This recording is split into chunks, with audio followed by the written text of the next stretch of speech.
One of the things that I find really exciting about working within the Orange Door, particularly as a hub centre manager, is actually working with a whole lot of other organisations, and so that we're all working together. I think, the Royal Commission said we need to stop working in silos and working in isolation, and the Orange Door is really about being involved in actually all working together in a more integrated way to achieve the outcomes that we need to achieve, which is about improving the safety of women and children and ensuring that people are able to access the supports that they need in a timely way.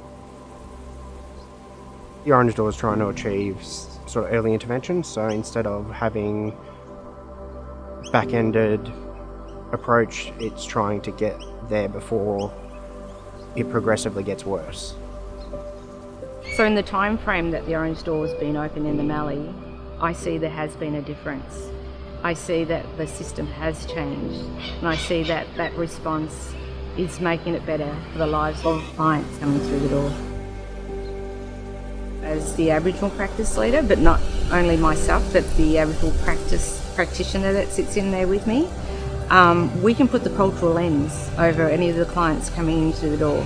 About having that integrated service so that we could work with other specialised agencies. So for me, it's about upskilling. If I find that there's skills that I don't have, working in an integrated system is I'm be able to upskill and develop those skills that I need to work with my clients. I called a woman with the intention that she would like to receive parenting support. I quickly realised that she was at a bit of danger. She'd met a man only weeks before and didn't have anywhere to live with her young child. So that gave us about 50 minutes to get her out of there. I spoke to one of the women's workers in the Orange Door about what we can do to get her out of there straight away. Going from not even knowing that there was family violence involved in that, and then half an hour later she's in a taxi and she's safe, is a great outcome. And then she's coming into the Orange Door, and from there it's turned into a family violence response. That might have not happened a year ago, and we were able to help purely by the fact that we had the resources to be able to do that. It's a great outcome. We had a crisis at 10 to 5 the evening before last, whereby one of my practitioners was talking to a perpetrator. For us, that required the integrated response whereby we contacted the victim survivor immediately, found out where her children were, checked in with her safety and reported our concerns in regards to the conversation that we'd had with the male client, the perpetrator. We also then rang Victoria Police. They contacted the perpetrator, got his brother who said that he will be making sure that the perpetrator doesn't come to this area. Then eventually within a day, the police actually acted on that in order to keep the victim survivor and her children safe. So yeah, that was a great piece of coordinated work. I'm not just thinking on the ground for myself for child wellbeing concerns that we have for children.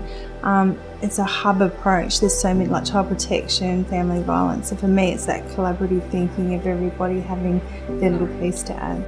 In terms of child wellbeing, we're capturing the whole family. So I'm having the conversations with the dad, with the mum, with other family members who might be involved. Before it was just the mum as the caregiver or the dad as the caregiver. I have conversations with both and can see both sides of the story. That really helps children because we're looking at the strengths of both parents and then giving them advice and support. So dad can go off and better himself, mum can go off and better herself, and then bring them together as a family. In talking to practitioners, in talking to people who are accessing our services, I think people are saying they felt they were listened to, they felt they got the support that they needed without having to repeat their story to multiple people and to go to multiple places. So I think even though there's been challenges, workers are saying they are definitely achieving better outcomes for people who are needing support from the Orange Door. I've learned a lot working at the Orange Door. I've met some absolutely amazing women who have come from really bad situations, and to see them step up and just absolutely own their situation and take control and make really good decisions for themselves and their kids, they've inspired me. I definitely appreciate the women that I've met and that I've seen make really great decisions. It's a new initiative, so fantastic. Come and be part of a new initiative, be part of developing that new initiative, be part of making the lives of women and children safer, be part of holding perpetrators accountable and ensuring that they are provided the interventions necessary to make the changes that they need to do for safer families and safer communities. It's an exciting time.